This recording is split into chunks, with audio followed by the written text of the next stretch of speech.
सभी भक्तों को जय श्री कृष्णा। राधे राधे।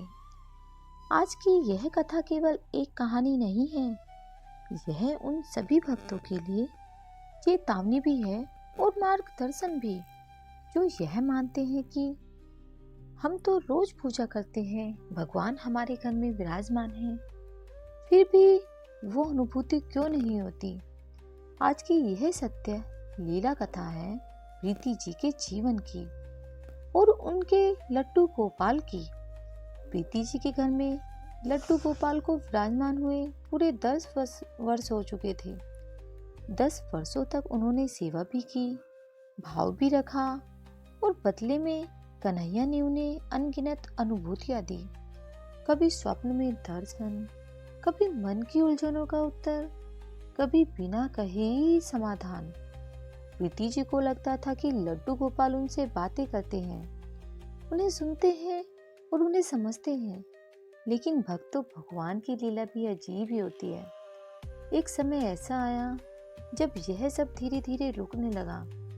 ना स्वप्न, ना अनुभूति, ना ही वही आनंद, ना वही प्रसन्नता। और सबसे बड़ा दुख यह था कि प्रीति जी को समझ ही नहीं आ रहा था कि गलती कहाँ हो रही है। उनका परिवार बहुत साधारण था। पति था, 2 बच्चे और सासू माँ। सासू माँ बहुत ज्यादा पूजा पाठ नहीं करती थी, लेकिन उनका हृदय बहुत ही शुद्ध था। सिर्फ सुबह सूर्य देव को जल देती थी, तुलसी को जल देती थी और शिव जी को जल देती थी, बस यही सब। और इतनी ही पूजा वे करती थी।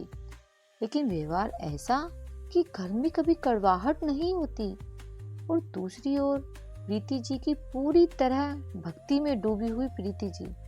सुबह 4 बजे उठना, कार्तिक स्नान, नहा धोकर ही रसोई, नहा धोकर ही लड्डू गोपाल की सेवा। उन्हें लड्डू गोपाल बाल रूप में मानती थी,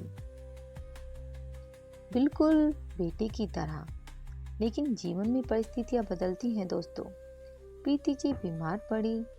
पति ने सुबह ठंड में नहाने से मना किया। बच्चे पढ़ाई के लिए बाहर चले गए। काम वाली भी हटा दी गई। अब दिनचर्या बदल गई।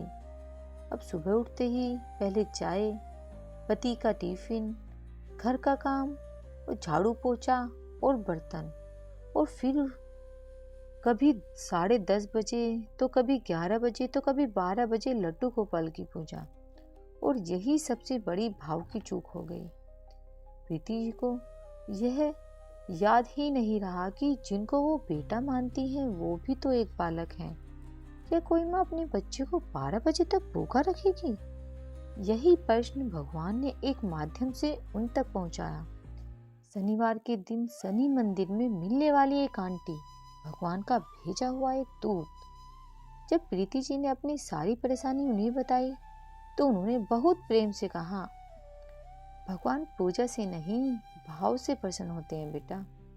अगर आप उन्हें बेटा मानती हैं तो पहले उनका ध्यान और फिर संसार है बेटा। चाहे न नहाई हो, चाहे काम पड़ा हो, हाथ मुंह धोकर कपड़े बदलकर थोड़ा दूध, मिश्री या फिर थोड़े फल, इतना भी एक भाव, एक माँ के भाव से काफी होता है। भक्तों याद रखिए, लड्डू गोपाल मूर्ति नहीं है, वे एक भावना है। वे नियम नहीं देखते, वे नियत देखते हैं। वे श्रृंगार नहीं, संवेदना देखते हैं। जब भाव टूटता है तो अनुभूति रुक जाती है दोस्तों। जब सेवा कर्तव्य बन जाती है तो कृपा रुक जाती है दोस्तों। प्रीति जी ने अपनी गलती स्वीकार की, सेवा में भाव लौटाया, और फिर क्या हुआ? कुछ ही दिनों में फिर से स्वप्न आने लगे दोस्तों। मन शांत होने लगा, चिड़चिड़ापन खत्म हुआ, शरीर स्वस्थ हुआ, घर में सुख शांति लौटी दोस्तों। क्योंकि जहाँ भाव होता है वहाँ भगवान स्वयं आते हैं। अगर आपके घर में भी लड्डू गोपाल विराजमान हैं तो उनसे रिश्ता जोड़िए, उनसे बात कीजिए, उनसे शिकायत कीजिए, उनसे प्रेम कीजिए, तभी वे भी आपको अपनाएंगे, आपको सुनेंगे और आपको अनुभूति भी देंगे।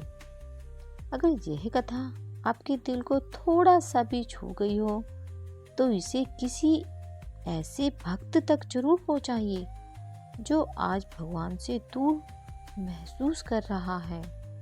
दोस्तों, जय श्री कृष्णा। राधे राधे दोस्तों।